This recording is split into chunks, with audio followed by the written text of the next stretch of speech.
The Sky over Germany, 1944. Two machines, two philosophies, two eras of warfare. On a collision course neither side could fully understand yet. One was born from desperation, a last gamble by a crumbling empire. It screamed through the clouds at speeds no pilot had ever felt before. A silver shape that bent the rules of what a flying machine was supposed to be. Engines that breathed fire, not gasoline. A predator from the future, dropped into the wrong century. The other was born from precision, crafted in America, tested in the brutal skies over occupied Europe. It carried a pilot who had learned, the hard way, how to survive above a continent on fire. It was elegant, patient, and it had something the future machine didn't: time. One hunted in straight lines, fast, invisible, untouchable. The other hunted in circles, waiting, watching, learning the patterns of something it couldn't outrun. They hadn't seen each other yet, but they were already hunting each other.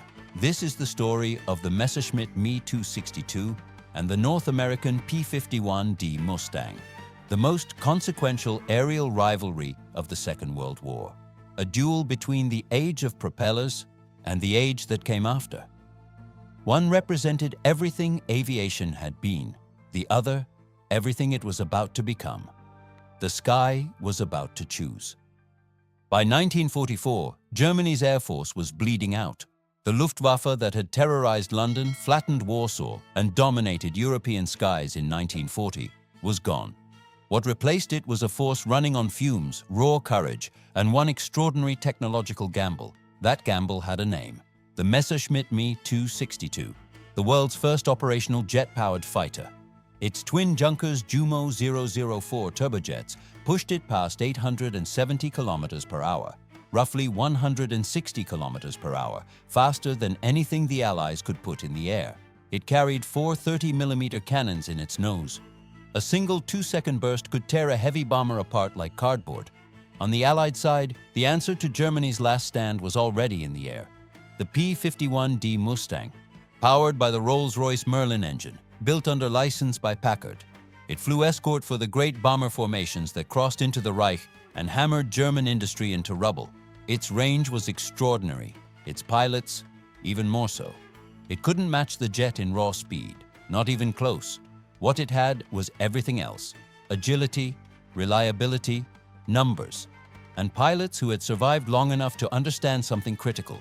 Speed alone doesn't win a fight. Two machines, one sky. What happened when the future met the present, at altitude, is a story that still shapes how we think about air combat today. The first time a Luftwaffe pilot lit both Jumo engines and pushed the throttle forward on a Me 262, it felt like the aircraft was trying to escape the war entirely. The acceleration wasn't like anything a propeller-driven machine produced. It wasn't a surge. It was a sustained, relentless push, like the sky itself was pulling you forward. The airframe vibrated differently. The sound was different. Everything was different. Hauptmann Walter Nowotny understood this better than almost anyone. Nowotny was a legend before he ever climbed into a jet. 258 confirmed aerial victories, one of the most decorated fighter pilots in Luftwaffe history. When Germany formed Commando Nowotny in September 1944, the unit specifically dedicated to deploying the Me 262 in combat, they gave him command because they needed someone the pilots would follow into the unknown. And the Me 262 was genuinely unknown territory. The jet's advantages were not subtle. At altitude, it was effectively untouchable in a straight line. Allied escort pilots who spotted one described the experience as watching a machine from a different era appear, make a pass, and vanish before they could even begin to react. The standard intercept geometry that propeller pilots had spent years memorizing simply didn't apply anymore. The cannons changed everything too. A P-51D carried 6 50-caliber machine guns, effective, deadly, proven. But to down a heavy B-17, a Mustang pilot needed sustained accurate fire, often from multiple passes. The Me 262's 4 Mk108 30mm cannons could destroy a bomber in a single pass. 1 to 2 seconds of fire. Done. The R4M Orkan unguided rockets, introduced operationally with JG-7 in early 1945, extended this capacity even further. allowing a pilot to engage a formation before closing to cannon range. The Luftwaffe's tactical doctrine with the Me-262 was designed around this reality. Pilots were instructed to avoid turning engagements entirely, come in fast, from behind or from a slight angle above, fire, extend away at full throttle.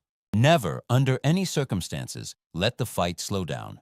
This was not natural to men trained in the old way. German fighter pilots had built their reputations on aggressive, close-range engagements, using energy and nerve to stay inside an enemy's turn radius. The Me-262 demanded the opposite. It demanded patience, discipline, a willingness to disengage when every instinct screamed to press the attack. Some pilots never fully made the transition. The machine also had vulnerabilities that its pilots couldn't afford to ignore for a single moment. The Jumo 004 engines were temperamental, throttled them too aggressively, and the compressor stalled. Early versions flamed out under high G loads. Acceleration from low speed was dangerously slow. A jet that had bled off its velocity was no longer a jet. It was a heavy, sluggish target. And there was one moment every single mission when the Me-262 was exactly that: takeoff. As the aircraft lumbered down the runway, engines spooling up to combat power, it was locked into a straight line, slow, loud, and utterly exposed. The pilots knew it, their commanders knew it. The Allies eventually knew it too. Nowotny flew his last mission on November 8, 1944. He was engaged near his own airfield at Akmer. The exact circumstances remain disputed by historians. What is known is that his Me-262 went down near the runway. The future had met something it wasn't ready for. Major George Preddy was the leading P-51 ace in the 8th Air Force when he first started thinking seriously about the jet problem. He wasn't alone. By late 1944, every senior fighter pilot in the 8th Air Force was working the same equation. You had a machine that was faster than anything you could fly. You couldn't catch it in a straight line. You couldn't dive on it from above and expect to close the distance before it simply walked away from you. Standard intercept doctrine was useless, so you didn't chase it, you waited for it. The tactic that emerged from this logic was unglamorous. Pilots called it different things. The phrase that stuck was rat catching. The concept was almost insultingly simple. If you couldn't beat the Me-262 in the air, you attacked it on the ground. Or more precisely, you attacked it in the 30 seconds between the ground and the air.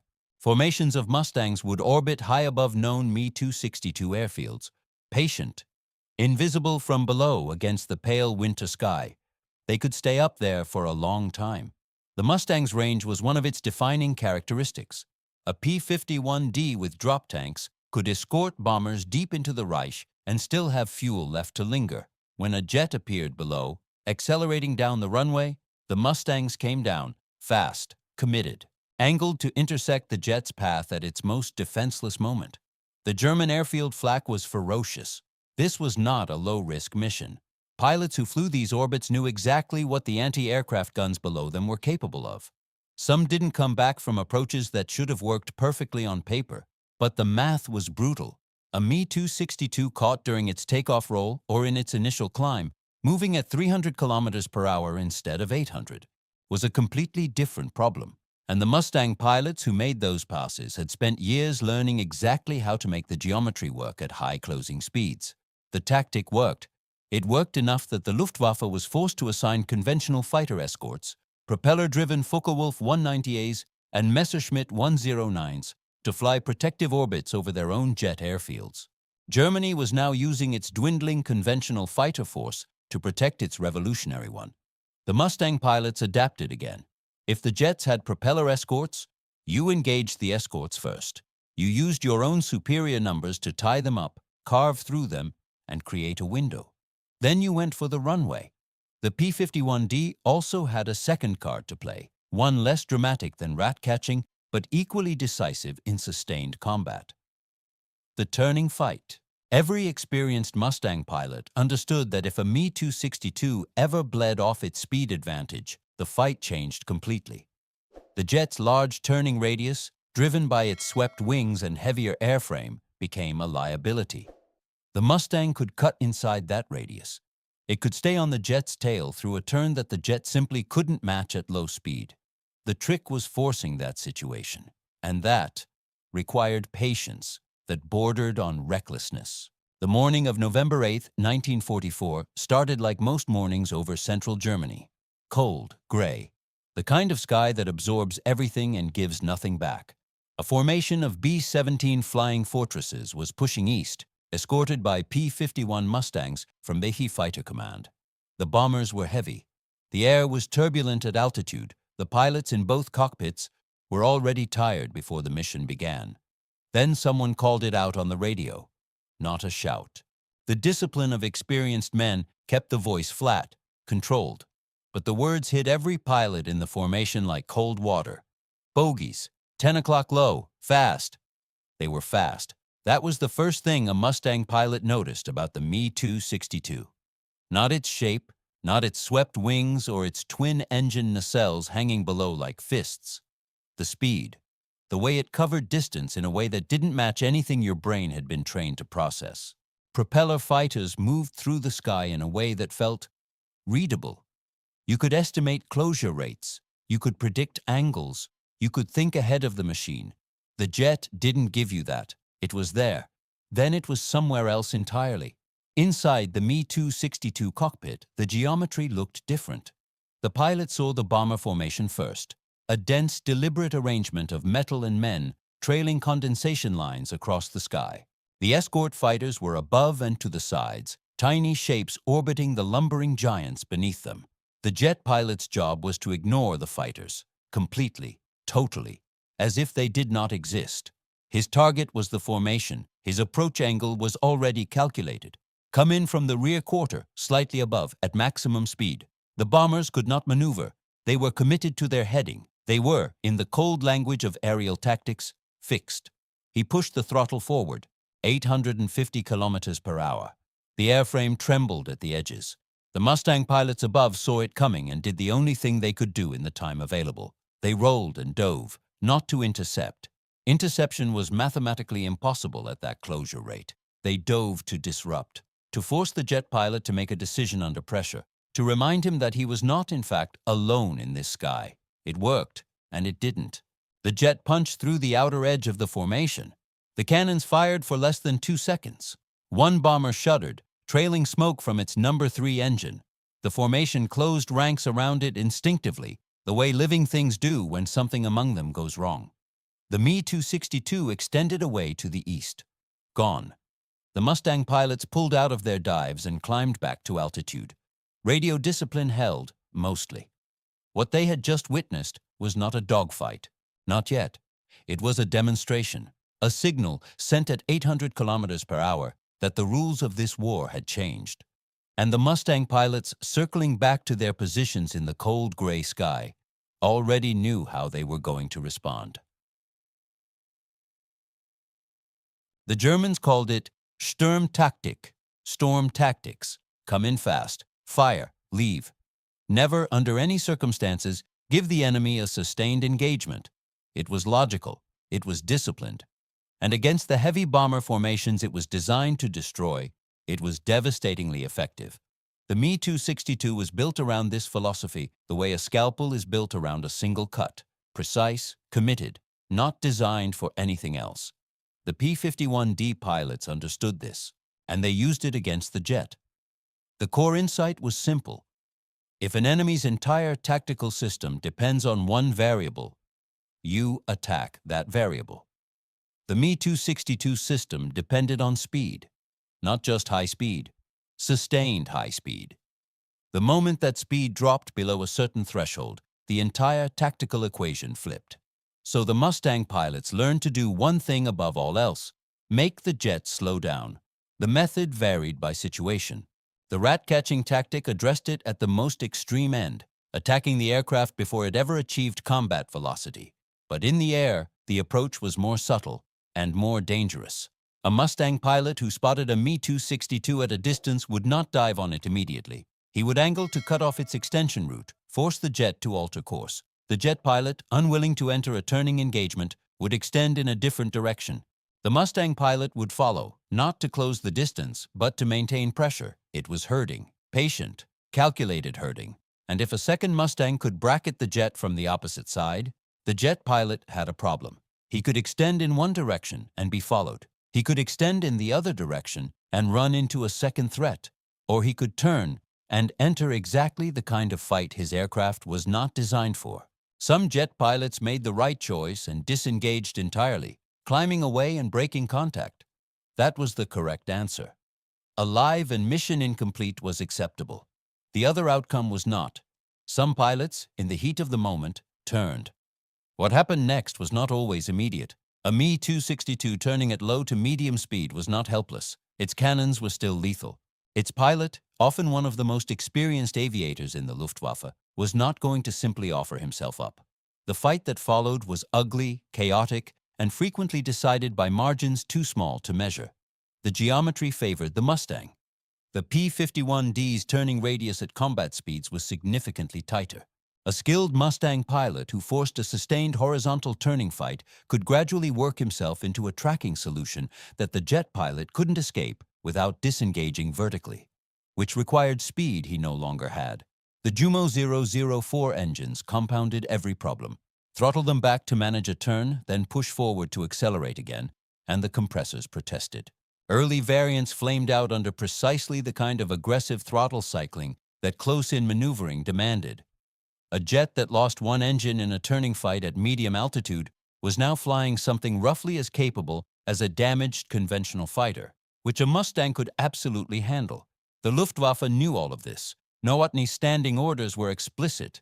Do not engage escort fighters. Do not turn. Do not allow the fight to become personal. Some pilots followed those orders precisely. Others flew the way they had always flown, and the sky, as it always does, collected the difference. By the spring of 1945, Germany was collapsing in every direction simultaneously. The Rhine had been crossed. The Red Army was inside the borders of the Reich. The bomber streams from England no longer met the resistance they once did, not because the Luftwaffe had stopped fighting, but because there was almost nothing left to fight with. The Me-262 units flew until they had no fuel. Then they flew on whatever fuel remained in the pipes. Then they didn't fly at all. In total, the Germans produced approximately 1,430 Me-262 airframes during the war. Of those, historians estimate fewer than 300 actually flew operational combat missions. The reasons were everything the aircraft's brilliance couldn't fix: fuel shortages, pilot shortages, the incessant Allied bombing of the factories where the jets were built and the airfields from which they operated, and the engines.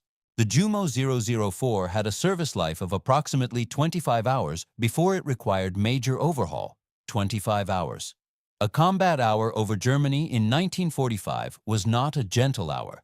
The engines that survived combat often didn't survive the next mission. Replacement parts were increasingly scarce. Mechanics worked in conditions that would have been considered unacceptable 2 years earlier. Me-262 units were credited with destroying between 400 and 500 Allied aircraft during the type's operational life. The figure is genuinely significant for a force of this size, deployed this late in a losing war. The Mustang's numbers tell a different story. Over 15,000 P-51 variants were produced across all marks. The aircraft flew escort for virtually every major strategic bombing mission over Germany in the final 18 months of the war.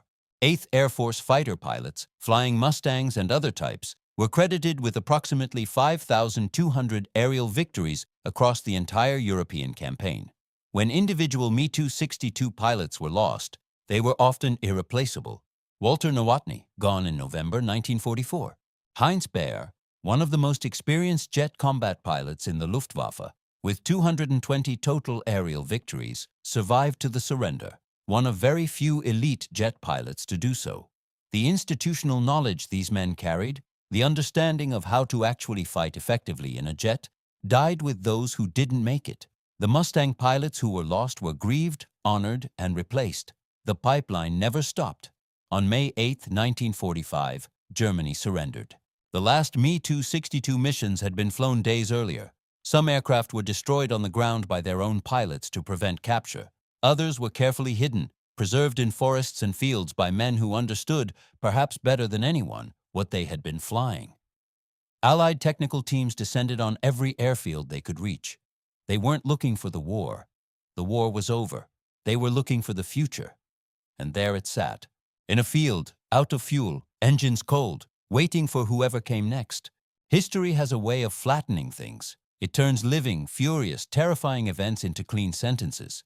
Dates, casualty figures, technical specifications that sound more like engineering footnotes than the difference between a man coming home and a man not coming home. The Me-262 lost. That's the flat sentence history gives it. The P-51D won. Both statements are true. Neither is the whole story. The jet was right.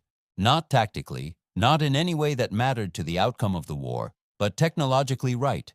Every combat aircraft built in the decades that followed owed something fundamental to what engineers and pilots learned from those first turbojets screaming over central Germany.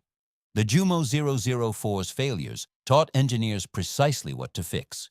The Me-262's aerodynamics informed the swept-wing designs that defined the Cold War. The Mustang was also right. Right about what actually wins wars. Not the single brilliant weapon, not the technological leap that outpaces everything around it. What wins wars is production, reliability, the thousands of men who are well-trained, well-equipped, and consistently present.